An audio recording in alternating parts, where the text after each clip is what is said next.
Me llamo Rodrigo Valenzuela. Tengo 49 años.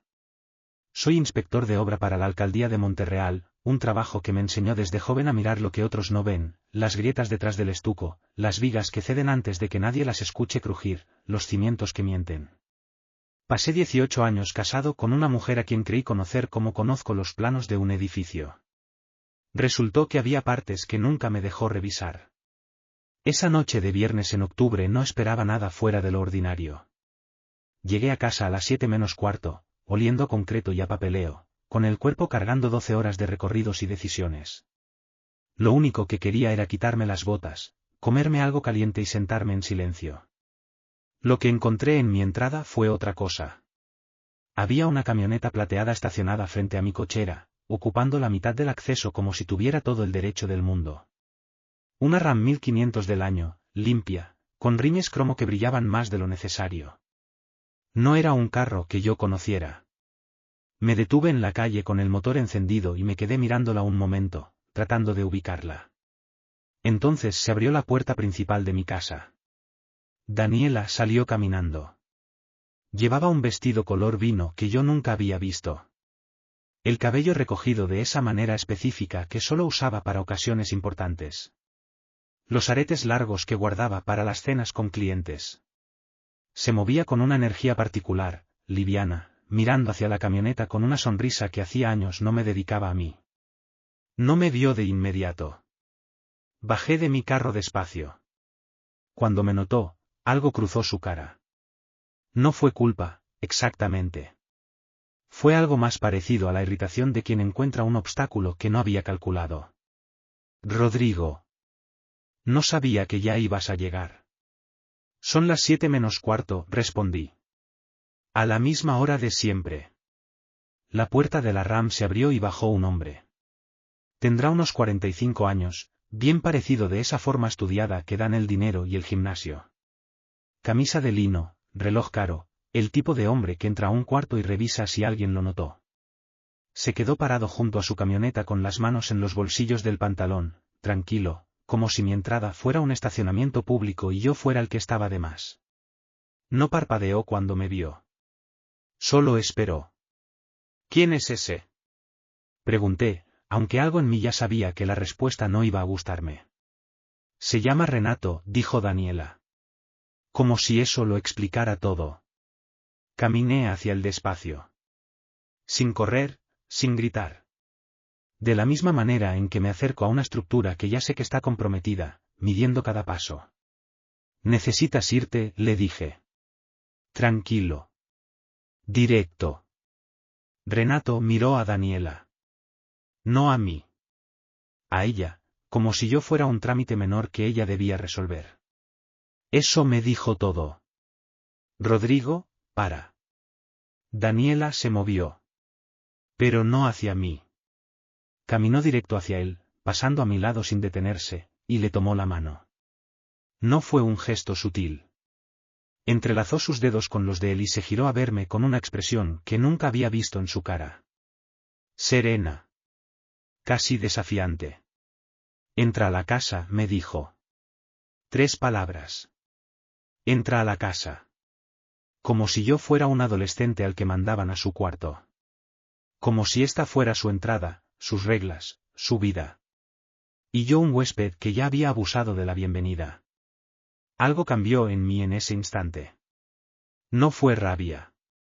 Llevo más de 2 décadas en la construcción y en la inspección de obra, y sé que la rabia es el peor compañero posible cuando algo empieza a derrumbarse. Lo que cambió fue la claridad. Toda la niebla de los últimos años, las distancias, las excusas, las noches que llegaba tarde y decía que era el trabajo, se quemó en unos 4 segundos. No entré a la casa. La miré a ella. Lo miré a él. Saqué mi teléfono, abrí mis contactos y marqué el número del licenciado Aurelio Cárdenas, mi abogado, ahí mismo en la entrada. Mientras ella miraba. Timbró 2 veces. Aurelio, dije cuando contestó. Soy Rodrigo. Necesito verte el lunes a primera hora. Ya es tiempo. La expresión de Daniela cambió. El desafío se deslizó un poco. Solo un poco. Colgué, pasé junto a los dos sin decir nada más, entré a mi casa y eché el seguro desde adentro. Me senté en la mesa de la cocina, abrí mi laptop y empecé a revisar nuestras cuentas bancarias. Porque eso soy yo, alguien que busca lo que está a punto de fallar antes de que falle.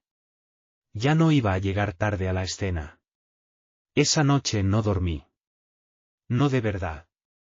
Me quedé en la mesa de la cocina hasta pasada la medianoche con la computadora abierta y un cuaderno a un lado, revisando cada cuenta que teníamos en común.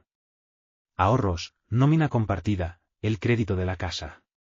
No soy contador ni auditor, pero soy metódico. En mi trabajo, eso vale más que cualquier título. Lo que era, resultó ser feo. Durante los últimos 16 meses, Daniela había estado haciendo transferencias regulares desde nuestra cuenta de ahorros conjunta. Montos entre 4.000 y 9.000 pesos, siempre espaciados 3 o 4 semanas, nunca números redondos. Eso último era lo más inteligente. Los números redondos llaman la atención.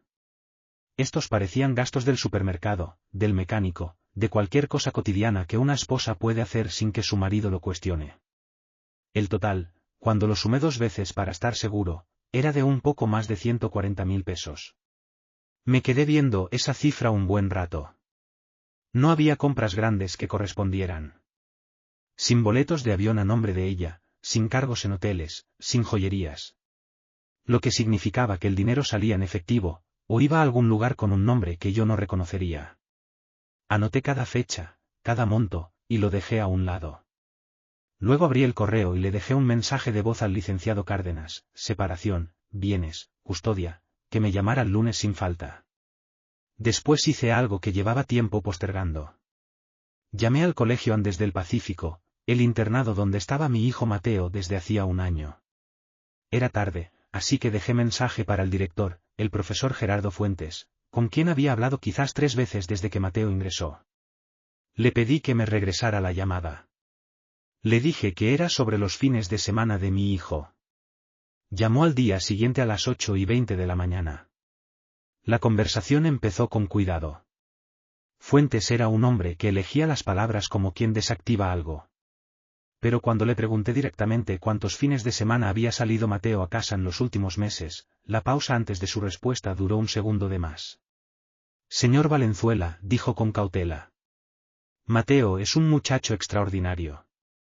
Se ha adaptado muy bien. Eso no es lo que le pregunté. Otra pausa. Luego, en voz baja. Su hijo ha permanecido en el internado la mayoría de los fines de semana. Hubo varias ocasiones en que solicitó ir a casa y nosotros nos comunicamos con la señora Daniela. Ella indicó que había circunstancias familiares que dificultaban el recojo. Mantuve la voz firme. ¿Cuántos fines de semana? Desde agosto, yo calcularía que unos 12 o 13. 12 o 13 fines de semana. Mi hijo de 15 años había estado sentado en un dormitorio de internado mientras su madre le decía a la escuela que no podía ir por él. Y yo no había sabido nada porque asumí que ella lo estaba manejando. Asumí que era su madre. Le agradecí al profesor Fuentes, colgué y me quedé sentado en mi camioneta en la entrada de mi casa durante unos 10 minutos sin encender el motor. Luego fui al Colegio Andes del Pacífico. No para sacarlo todavía. Aún no tenía un plan completo. Pero necesitaba ver a mi hijo. Firmé en la recepción y enviaron a alguien a buscarlo en el estudio del sábado. Esperé en una sala pequeña con una mesa redonda y 4 sillas, una ventana con vista a una cancha de fútbol.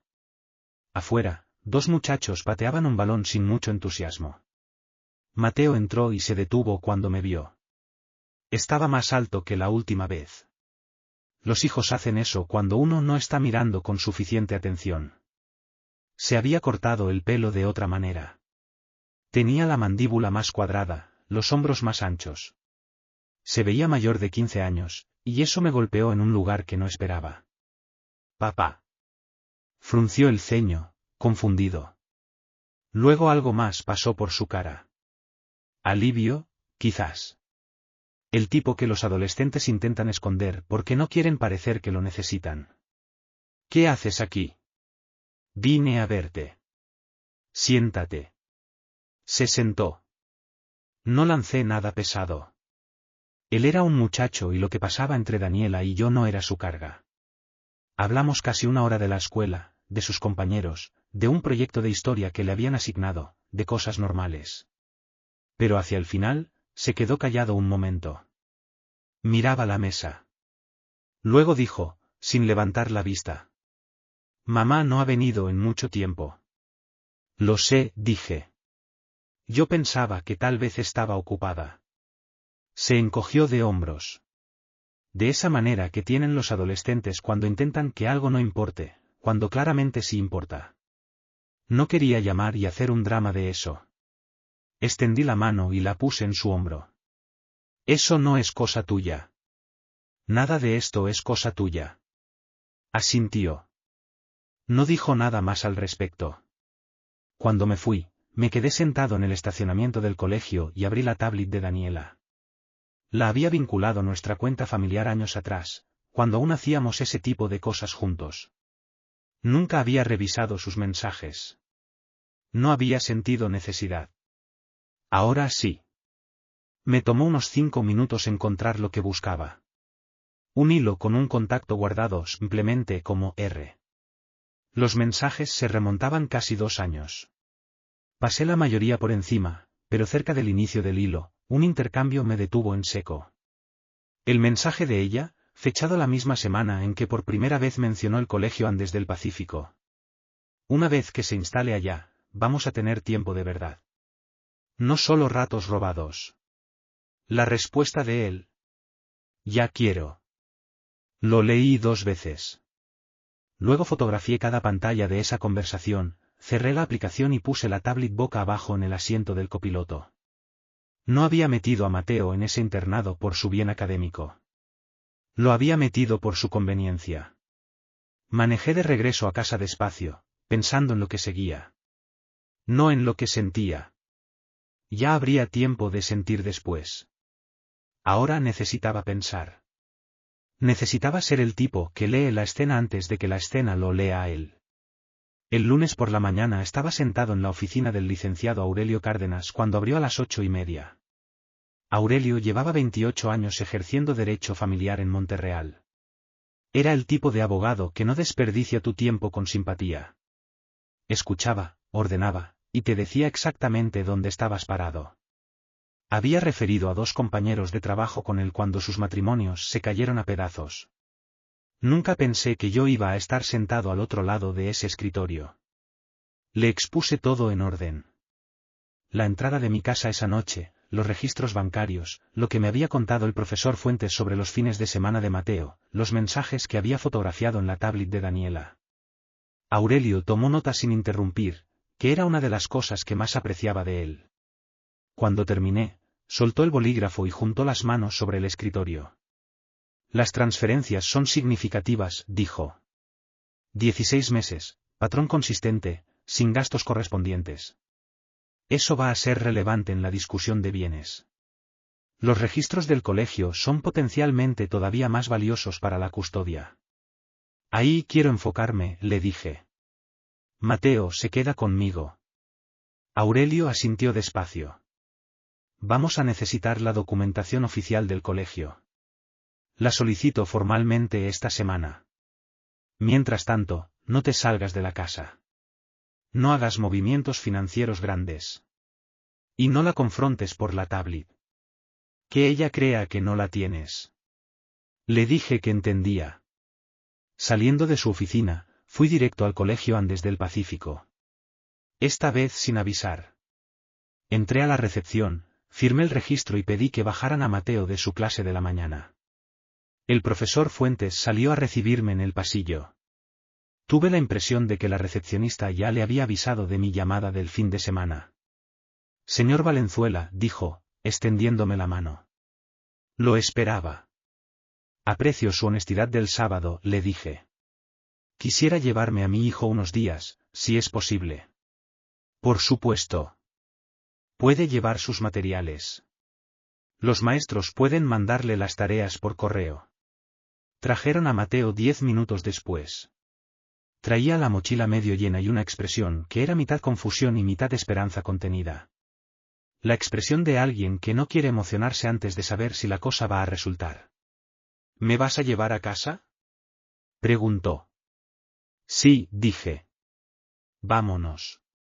No hablamos mucho en el camino. Puse el radio en una estación de rock clásico que nunca cambia el repertorio, y Mateo se quedó viendo los árboles por la ventana. Como a 40 minutos de salida, dijo sin voltear. Papá, hay algo que te tengo que decir. Dime. Se quedó callado unos segundos. Luego. La primavera pasada, cuando tú estabas en el proyecto de Villahermosa esas 3 semanas, mamá tuvo a alguien en la casa. Varias veces. Vi su camioneta. Ella me dijo que era un contratista, que estaban arreglando algo de la barda de atrás. Mantuve la vista en la carretera. ¿Le creíste? Una pausa. No. ¿Por qué no dijiste nada?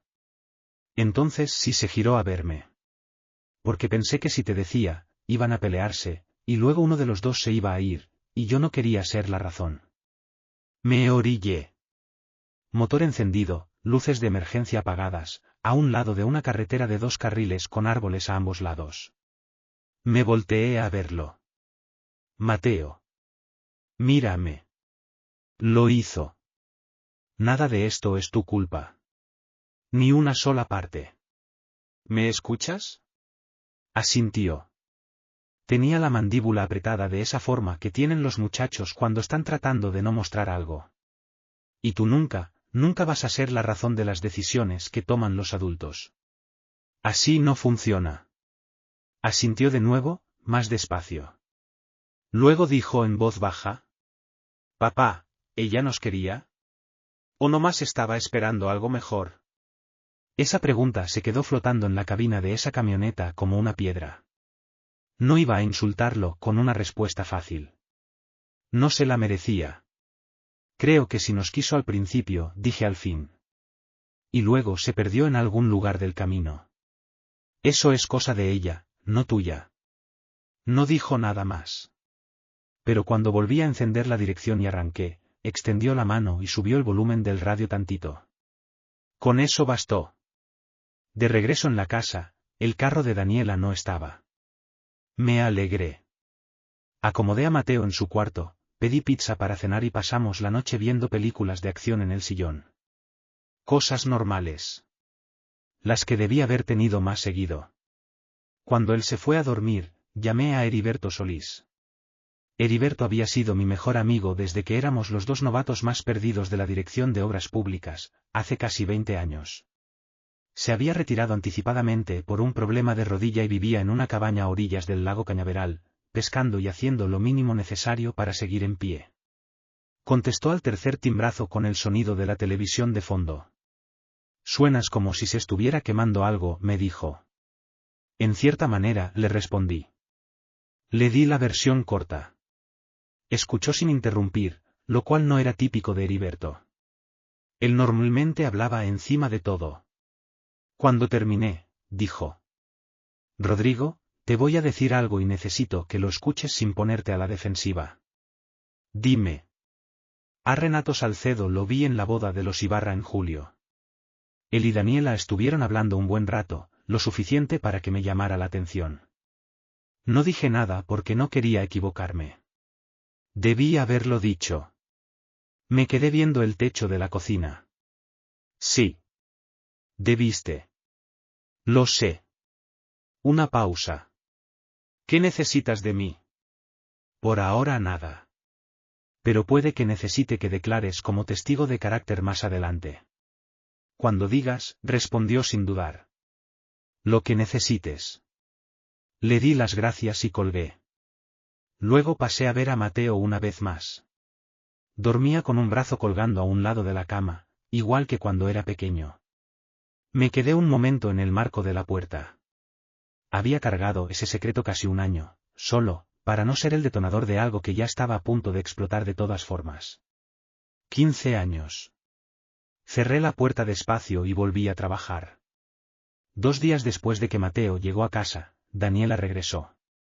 Entró un martes por la tarde con 2 bolsas del súper y una expresión diseñada para proyectar normalidad, como si la escena de la entrada no hubiera ocurrido, como si todo estuviera simplemente en pausa esperando que ella lo reanudara. Se detuvo cuando vio a Mateo en la mesa de la cocina haciendo tarea. Algo se movió detrás de sus ojos. «Ya estás en casa», le dijo. «Mi papá me fue a traer», respondió Mateo sin levantar la vista de sus apuntes. Ella me miró. Yo estaba en la barra con un café, observando cómo procesaba todo. «Tenemos que hablar», dijo. «Tenemos», coincidí. «Mateo, ¿puedes terminar eso en tu cuarto un rato?» Recogió sus cosas sin protestar y se fue por el pasillo. Daniela puso las bolsas sobre la barra y se giró a verme. Tenía su compostura bien armada. La había visto hacer eso antes, construir el muro antes de disparar la primera palabra.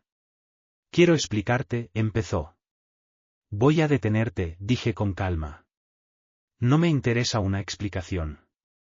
Me interesa un acuerdo». Parpadeó. «¿Un acuerdo?» «Sencillo. Sin peleas frente a Mateo. Sin alterar su rutina mientras esto se resuelve. Y esta semana me gustaría que le llames a la oficina del licenciado Cárdenas para agendar». Su compostura se deslizó apenas lo suficiente. «¿Ya llamaste a un abogado?»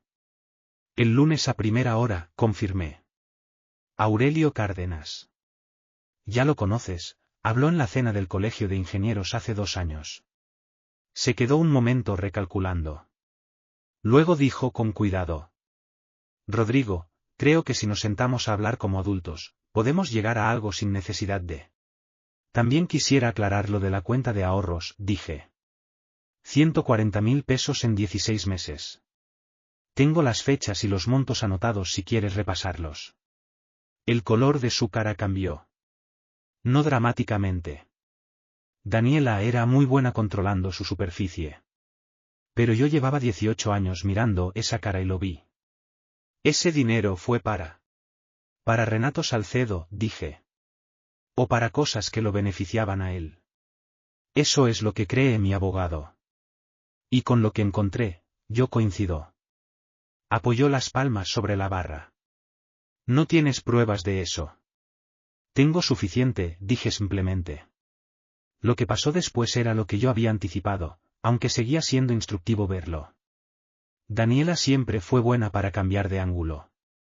Cuando uno no funcionaba, encontraba otro sin perder el paso. «Quiero hablar de Mateo», dijo, cambiando el tono hacia algo más suave. «Sé que la situación del colegio no fue ideal, pero creo que juntos podemos llegar a algo que sea mejor para él». «Yo también», dije. Por eso ya le pedí a Aurelio que solicite formalmente el registro de fines de semana al Colegio Andes del Pacífico. 13 fines de semana, Daniela. El profesor Fuentes puede declarar si es necesario. Eso sí aterrizó diferente. Se irguió levemente. Y por primera vez en esa conversación, vi algo cercano a desconcierto genuino. «Eso no es justo». «Yo tuve razones». «Estoy seguro», dije. Mantuve la voz casi cordial. «Puedes compartirlas con el mediador». Me miró un momento largo. Podía verla procesando cuánto sabía yo, cuánto estaba inventando, cuál era su siguiente movimiento. Era la versión de Daniela que yo había subestimado demasiado tiempo, afilada, estratégica, siempre 3 pasos adelante. La diferencia ahora era que yo también iba adelante. «Por el momento te pido que uses el cuarto de huéspedes», dije. «Creo que es mejor para Mateo que uno de los dos se vaya de la casa mientras esto se resuelve formalmente». Tomó su bolsa de la barra. «Necesito hacer una llamada». «Por supuesto», dije. Subió las escaleras. Escuché cerrarse la puerta de nuestra recámara. Unos minutos después, su voz llegaba amortiguada desde arriba, baja y tensa al principio, luego con un filo que se colaba por el techo. Estaba llamando a su abogada. Su abogada era una mujer llamada Fernanda Leal. Lo que Daniela no sabía todavía, y que saldría en el primer intercambio formal entre los despachos, era que Fernanda Leal había estado al tanto de la FAIR. Le había dado a Daniela coartadas documentadas en al menos 2 ocasiones, diciéndoles a conocidos comunes que Daniela había estado con ella en noches en que en realidad había estado con Renato. Eso era un conflicto de interés. Aurelio ya lo había identificado. Estaba esperando el momento preciso para sacarlo. Me serví más café, toqué la puerta del cuarto de Mateo y le pregunté si quería ver algo después de cenar. Quería. Vimos 2 episodios de un documental de ingeniería que le había dado por seguir, y se quedó dormido antes de que terminara el segundo. Apagué la pantalla y me quedé en el silencio de la sala. La trampa estaba tendida. Daniela había entrado. Y yo no había levantado la voz ni una sola vez. Heriberto manejó desde el lago Cañaveral un jueves por la tarde. Llegó sin avisar, que era su estilo. Heriberto operaba en sus propios tiempos desde siempre. Tocó 2 veces y entró cuando abrí, fue directo a la cocina como si hubiera estado ahí ayer en lugar de hace 4 meses. ¿Tienes café de verdad?, preguntó, abriendo el cajón donde siempre guardé el molido. Segunda repisa, dije. Lo encontró, lo midió a ojo y puso la cafetera sin que nadie se lo pidiera. Me senté en la mesa. Había algo casi estabilizador en lo ordinario del momento. Heriberto en mi cocina preparando café como si el mundo no hubiera girado sobre su eje. Trajo 2 tazas y se sentó frente a mí. Cuéntame cómo vamos. Le puse al tanto. Aurelio estaba moviendo los registros financieros. La documentación del colegio ya estaba en manos del despacho. Fernanda Leal, la abogada de Daniela, había sido señalada formalmente por conflicto de interés y se esperaba que se retirara del caso en unos días. Daniela seguía durmiendo en el cuarto de huéspedes y se movía por la casa como quien espera algo, aunque yo no estaba seguro que creía que iba a pasar. Heriberto escuchó todo girando la taza despacio sobre la mesa. Cuando terminé, dijo. Estás aguantando mejor de lo que esperaba. No me puedo dar el lujo de derrumbarme, le dije. Mateo está aquí. Asintió. ¿Cómo está él? Mejor de lo que debería. Es un muchacho fuerte. Más de lo que yo le reconocí. Heriberto se quedó callado un momento. Luego dijo lo que yo notaba que había estado cargando desde que hablamos por teléfono. Rodrigo, te debo una explicación de la boda de los Ibarra. Te dije que no hablé porque no estaba seguro. Pero esa no es la historia completa. Soltó la taza. La historia completa es que pensé que tú estabas bien, que las cosas iban bien, y no quise ser yo el que rompiera eso por un presentimiento. Me resultó más fácil quedarme callado. Eso fue egoísta de mi parte. Lo miré al otro lado de la mesa. Heriberto no era un hombre que admitiera cosas fácilmente. 30 años en el servicio público no cultivan exactamente la flexibilidad emocional. Esto le costó algo. Te escucho, dije. Y no voy a fingir que no me molesta. Pero estás aquí. Eso cuenta. Exhaló despacio. ¿Qué necesitas de mí? Puede que necesite que testifiques sobre lo que has visto en esta casa. Como amigo, como alguien que nos conoce a los dos. Aurelio cree que el contexto de carácter puede importar para la custodia. Cuando digas, respondió. No tienes ni que pedirlo 2 veces. Tomamos el café. Se quedó 2 horas y hablamos de otras cosas la mayor parte del tiempo. Su terreno junto al lago, un incendio forestal en el norte que había estado siguiendo en las noticias, el interés de Mateo en la ingeniería que había salido en la cena de la noche anterior. Conversación normal. Del tipo que yo no había tenido en más tiempo del que me daba cuenta. Después de que se fue, me quedé con lo que dijo sobre no querer romper algo. Lo entendía, aunque me frustraba. Nadie quiere ser el mensajero. Nadie quiere cargar eso en una amistad y ver cómo aterriza. Pero también me hizo pensar en lo que Mateo me había preguntado en la camioneta. Si ella nos había querido o si solo había estado esperando algo mejor. No tenía una respuesta limpia. Lo que tenía era una imagen más clara de cuánto tiempo habían estado rotas las cosas sin que yo lo viera. Esa noche, Daniela bajó. Se quedó parada en el marco de la cocina un momento, mirándome revisar documentos. ¿Mateo ya está dormido?, preguntó. Hace 1 hora, dije. Entró y se sirvió un vaso de agua. Se quedó en la barra con la espalda parcialmente hacia mí. Luego dijo en voz baja. Sé que no me vas a creer esto, pero yo no planeé que llegara hasta aquí. Mantuve los ojos en los papeles. ¿Hasta dónde planeaste que llegara? Silencio. Metiste a tu hijo en un internado para tener más tiempo con otro hombre, dije. Sin elevar la voz. Solo como un hecho. Eso fue un plan, Daniela. Solo no terminó como esperabas. No respondió. Terminó el agua, dejó el vaso en el fregadero y subió las escaleras. Me quedé otra hora con los documentos, esperando nada en particular. La casa estaba callada. Mateo dormía al final del pasillo. Y yo, sentado en esa cocina, pensé en lo que le había dicho a Heriberto, que no me podía dar el lujo de derrumbarme. Era verdad. Pero también era verdad que debajo de la disciplina y los expedientes y la estrategia legal, había un hombre que había querido a su esposa 18 años y apenas ahora estaba entendiendo que la persona que había querido se había ido hace tiempo sin avisarle. Lo dejé estar exactamente 60 segundos. Luego pasé la página y seguí trabajando. 11:26 La primera audiencia de custodia quedó programada para un martes de noviembre, 6 semanas después de que Aurelio Cárdenas presentó la petición inicial. La sala era pequeña y funcional, del tipo diseñado para manejar el derrumbe de familias sin ninguna decoración que lo suavice.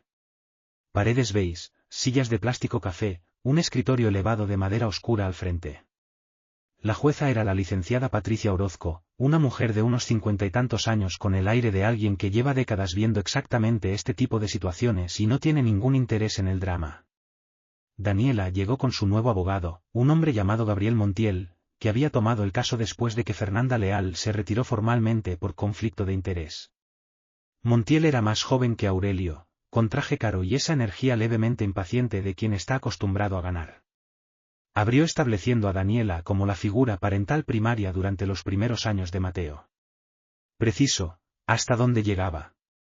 Ella había estado presente, involucrada, activa. Aurelio lo dejó terminar.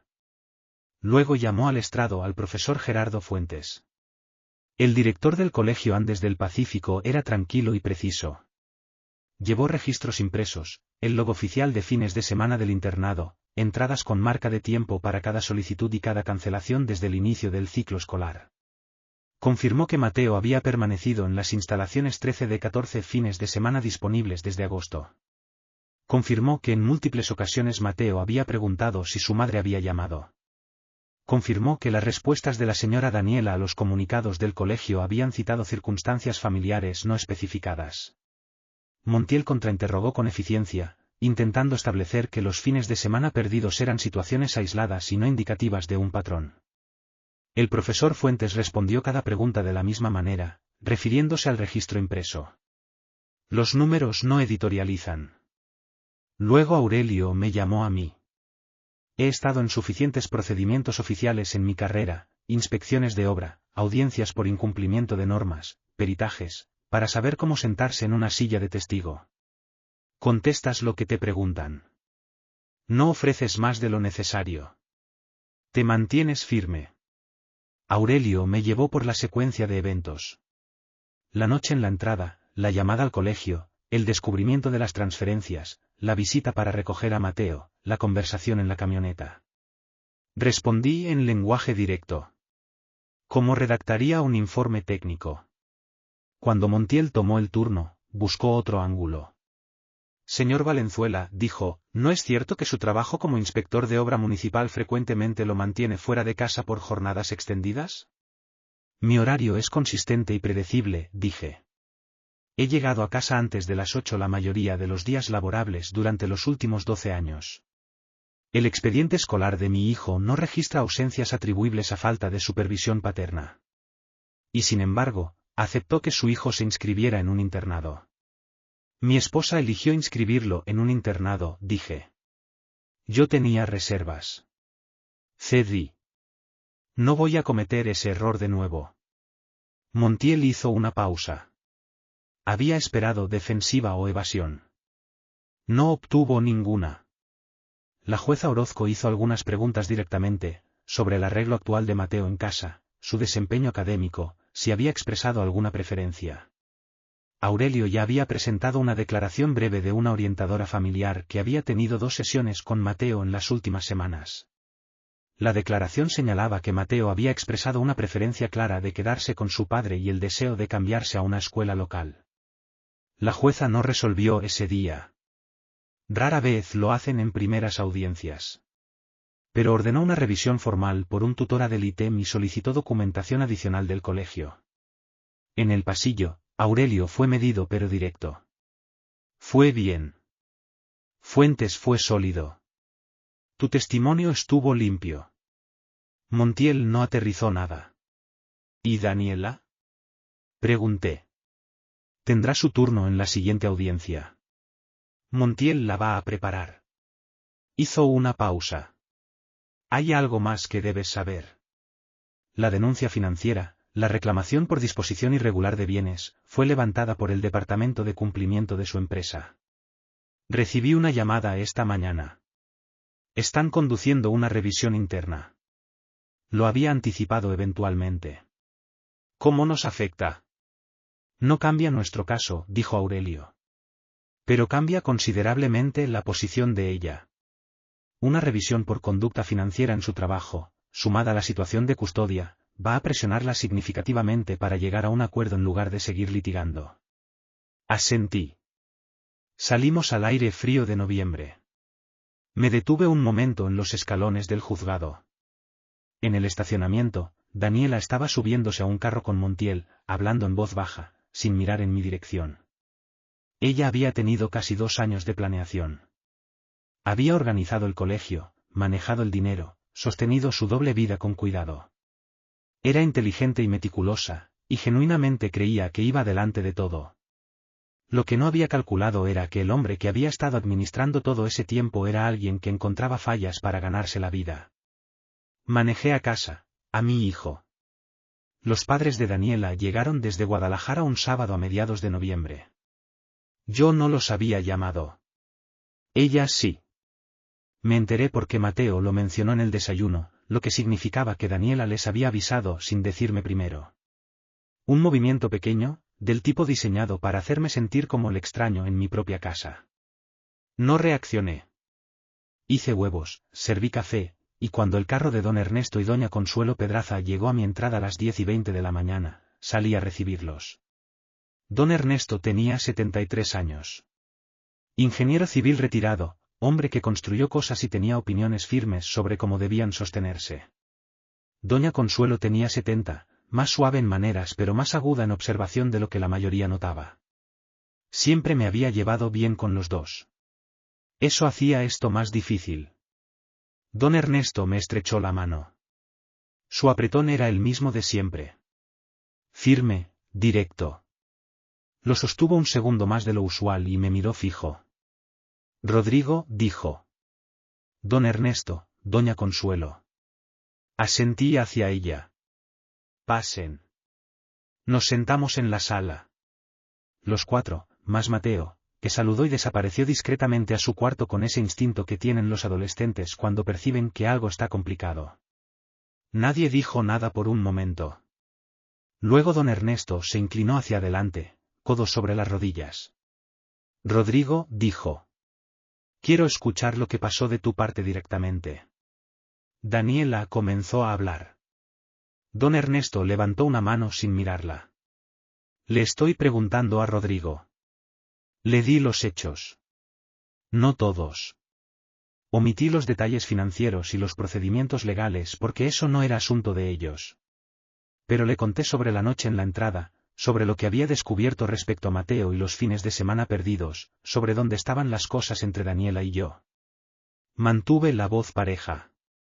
No estaba ahí para juzgar a su hija frente a ellos. Cuando terminé, don Ernesto se recostó en la silla. Miró a Daniela. Lo que dice es preciso. Ella guardó silencio un momento. Es complicado. No te pregunté si era complicado, dijo don Ernesto. Te pregunté si era preciso. Otro silencio. Luego Daniela dijo en voz baja. En términos generales, sí. Doña Consuelo no había dicho nada. Me estaba observando con una expresión que no podía descifrar del todo. No hostil, no compasiva. Solo registrando todo. Don Ernesto exhaló despacio. No vamos a tomar partido, dijo. Son dos adultos. Lo que pasó entre ustedes es suyo para resolverlo. Hizo una pausa. Pero quiero decir algo, y lo digo frente a los dos para que no haya confusión después. Me miró. Has sido un buen yerno, Rodrigo. Y por lo que veo, estás siendo un buen padre en este momento. Es solo respeto. Luego miró a su hija. No dijo nada por un momento. Solo la miró. Lo que pasó en ese silencio entre ellos no me pertenecía. Luego se puso de pie, le hizo señal a doña Consuelo, y dijo que querían ver a Mateo antes de irse al hotel. Se quedaron 2 horas. Les di espacio con Mateo, usé el tiempo para revisar papeles en la cocina. Cuando se fueron, doña Consuelo se detuvo en la puerta principal y puso brevemente su mano en mi brazo. Cuide a ese muchacho, dijo. Ese es el plan, le respondí. Esa noche, después de que la casa se fue callando, Daniela tocó el marco de la cocina. Se quedó parada con los brazos cruzados. Mi papá te respeta, dijo. Sin amargura. Solo como reconocimiento.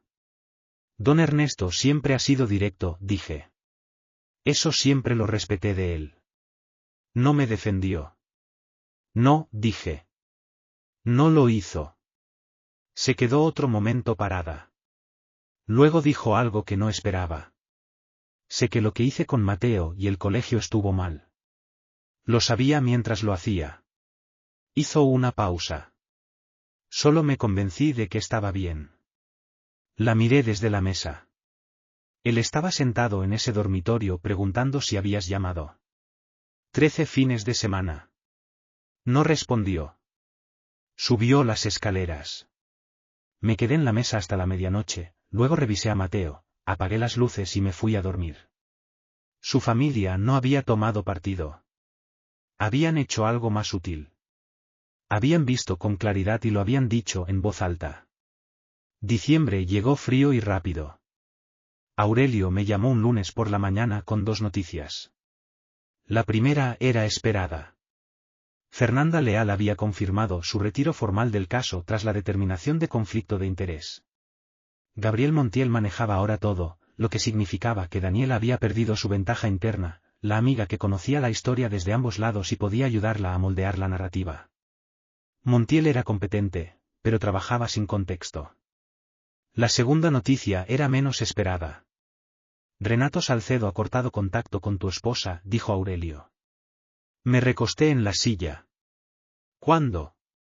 Basándonos en el panorama financiero, las transferencias se detuvieron hace aproximadamente 3 semanas. Nuestro investigador también confirmó que ya no está disponible en el número que ella usaba para contactarlo. ¿Ella sabe por qué? Puede que aún no sepa la razón completa, dijo Aurelio con cuidado. Pero yo esperaría que lo descubra pronto. Lo descubrió un miércoles. No lo presencié directamente, pero lo escuché claramente desde la sala. Una llamada que llegó del cuarto de huéspedes, voz baja y controlada al principio, luego con un filo que atravesó la pared. 11 minutos. Cuando terminó, la casa se quedó completamente en silencio mucho tiempo. Le di su espacio. No me interesaba restregarle nada. Tenía cosas más importantes que manejar. Pero 2 semanas después, Heriberto me llamó. Había escuchado algo a través de un conocido de la red de antiguos compañeros de trabajo. La gente habla en círculos pequeños, y Renato Salcedo aparentemente había seguido adelante con velocidad considerable. Estaba con alguien nueva, una mujer llamada Débora Villanueva, casada, que vivía en el municipio de San Gregorio, conocida periférica de Daniela de un evento de beneficencia 2 años atrás. Me senté con esa información un día antes de decidir qué hacer con ella. Lo cual fue nada. No era mi batalla. Lo que me dijo fue algo que yo ya sospechaba. Renato Salcedo no había estado enamorado de Daniela. Había estado en el hábito de ella. Y cuando el hábito se volvió inconveniente, encontró uno nuevo. Daniela se enteró de lo de Débora Villanueva por su cuenta, a través de los mismos canales sociales que eventualmente lo llevan todo. Yo estaba en el patio revisando unos planos cuando apareció en la puerta del garaje. Se quedó ahí un momento sin hablar. ¿Lo sabías?, preguntó finalmente. Lo de la otra mujer. La miré. Escuché algo hace como 2 semanas. Y no me dijiste. Daniela, dije con cuidado. Tú ya no eres mi responsabilidad desde hace un tiempo. Absorbió eso. Es alguien que conozco. Lo sé, dije. Se quedó otro momento. Esperé rabia, hacia él, hacia mí, hacia la situación. Lo que llegó en cambio fue algo más callado y más difícil de ver. No era exactamente dolor. Era más la humillación específica de darte cuenta de que desmantelaste algo real por algo que nunca iba a sostenerse. No valió la pena, dijo. Más para sí misma que para mí. No respondí. Volví a los planos. Ella se fue de la puerta.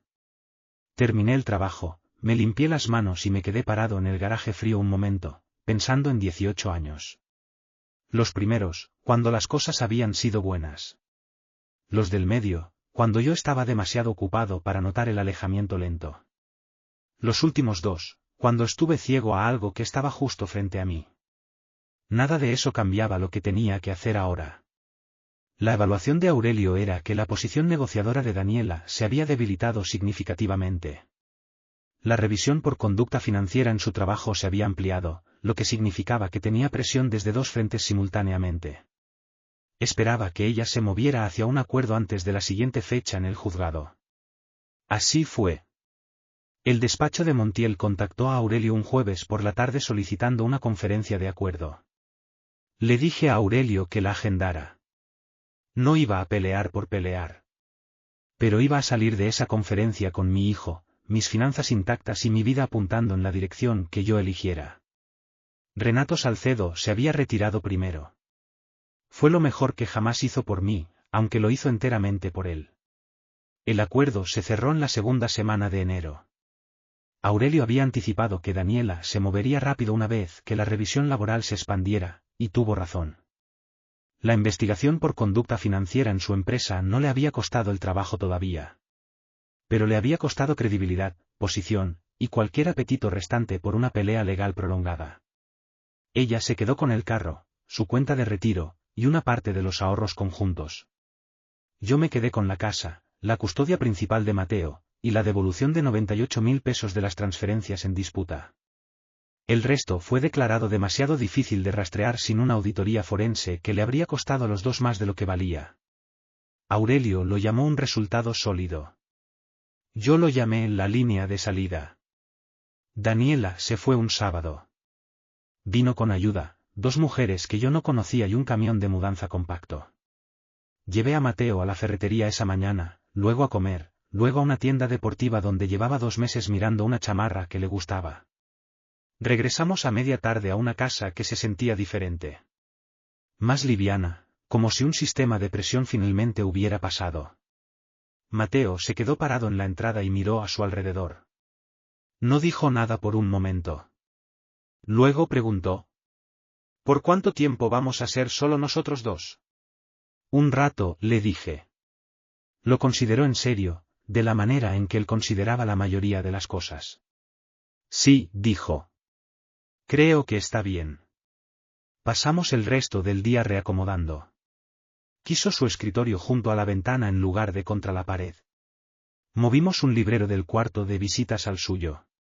Pedí pizza por 3ª vez ese mes y la comimos parados en la barra de la cocina, hablando de si quería terminar el semestre en el Colegio Andes del Pacífico o cambiarse al bachillerato Benito Juárez en febrero. Eligió el Benito Juárez. El trámite de inscripción tomó una semana. Su primer día fue un lunes a principios de febrero. Yo lo llevé, que no hacía desde que tenía 10 años. Estaba callado en el camino. Nervioso, aunque no lo dijera. Me detuve en la entrada principal y agarró su mochila. Te va a ir bien, le dije. Me dio el medio asentimiento que significaba que sabía que tenía razón pero todavía no estaba listo para admitirlo, y se bajó. Lo vi entrar por las puertas principales sin voltear atrás. Eso era buena señal. Significaba que iba hacia adelante. Heriberto vino esa noche con una six-pack y nos sentamos en el patio aunque hacía suficiente frío para ver el aliento. Me preguntó cómo se sentía tener la casa para nosotros. Más callada, dije. Pero del tipo de silencio correcto. Asintió y abrió su botella. Lo hiciste bien con ese muchacho, Rodrigo. Estoy haciendo mi trabajo, dije. Nada más. Era verdad. Y por primera vez en mucho tiempo, el trabajo se sentía manejable. 8 meses después de que Daniela se fue, recibí una llamada de un número que no reconocía. Era una mujer llamada Sofía Reyes, coordinadora técnica del Instituto Estatal de Verificación de Obra. Había encontrado mi nombre a través de una referencia profesional y quería hablar de un contrato de consultoría para revisar inmuebles comerciales en el Estado, con honorarios trimestrales considerablemente mejores que mi salario municipal. Le dije que lo pensaría. Lo pensé 2 días y dije que sí. No fue un cambio dramático. Pero fue mío. Algo que construí sin la opinión ni la interferencia de nadie más, a partir de una referencia que llegó porque yo era bueno en lo que hacía. Mateo estaba floreciendo en el Benito Juárez para la primavera. Se metió al club de robótica, hizo 2 amigos que yo había conocido en persona, y empezó a hablar de universidades con una especificidad que me dijo que por primera vez estaba pensando en serio en su futuro. Sus calificaciones habían subido. Dormía en su propia cama en su propio cuarto cada noche y bajaba en las mañanas y se hacía el desayuno como alguien que pertenecía exactamente donde estaba. La revisión laboral de Daniela concluyó en marzo. No la dieron de baja, pero recibió una amonestación formal y fue movida a un puesto no directivo. Me enteré por Heriberto, que lo escuchó por un contacto en común. No pedí detalles. Las consecuencias que enfrentara eran entre ella y las decisiones que había tomado. Renato Salcedo seguía con Débora Villanueva según lo poco que llegaba a través de la red de Heriberto. Si esa situación iba a sostenerse, yo no tenía opinión al respecto. Ya tenía suficiente que manejar sin rastrear la órbita de un hombre que nunca había merecido mi atención. Daniela y yo nos relacionábamos solo cuando Mateo era parte de la ecuación. Eventos escolares, alguna entrega. Era civil, a veces casi cómodo de la manera en que las cosas se vuelven cómodas cuando la pelea termina y los dos han aceptado el terreno. Una noche de finales de septiembre estaba sentado en el patio después de cenar, escuchando cómo el vecindario se iba quietando, cuando Mateo salió y se sentó en la otra silla. Traía el teléfono en la mano pero no lo miraba. Solo estaba sentado. Después de un rato dijo: He estado pensando en lo que me dijiste ese día en la camioneta cuando me fuiste a recoger. ¿Qué parte? Pregunté. Que nada de todo eso era culpa mía. Hizo una pausa. Creo que ya de verdad lo creo. Lo miré. Tenía casi 16 años. Y se veía como él mismo. No la versión cuidadosa y cerrada que había regresado del internado, sino la versión real, la que había estado esperando debajo de todo ese tiempo. Bien, dije. Ahí es donde tiene que vivir eso. Nos quedamos sentados hasta que se fue la luz. Pensé en la noche de octubre en que llegué a casa y encontré una camioneta plateada en mi entrada y una esposa que me dijo que entrara a la casa. Pensé en la decisión que tomé en ese momento. No pelear, no derrumbarme, sino dar un paso atrás, hacer el inventario, y hacer el trabajo que había que hacer. Llevaba más de 20 años leyendo escenas. Leyendo lo que no encajaba, encontrando lo que estaba a punto de fallar, llegando antes de que el daño se volviera irreversible. Había llegado tarde a esta. Pero había llegado. Y sentado en ese patio con mi hijo a un lado, viendo cómo el último color dejaba el cielo, supe con certeza que lo que rescaté del derrumbe era lo único que siempre había importado de verdad. Mateo se estiró en la silla, bostezó, y dijo con esa casualidad que usan los adolescentes cuando quieren decir algo importante sin que parezca que lo es. Oye, papá. ¿Qué? Gracias por haber ido por mí. No dije nada por un momento. El vecindario siguió quieto. Algún perro ladró lejos, luego también se calló. Para eso estoy, le dije al fin. Se quedó otro rato y luego entró. Escuché sus pasos subir las escaleras, la puerta de su cuarto cerrarse suave. Me quedé solo en el patio oscuro, con el fresco de septiembre encima y el silencio correcto a mi alrededor. Había perdido 18 años de matrimonio. Había perdido la versión del futuro que creí que estaba construyendo.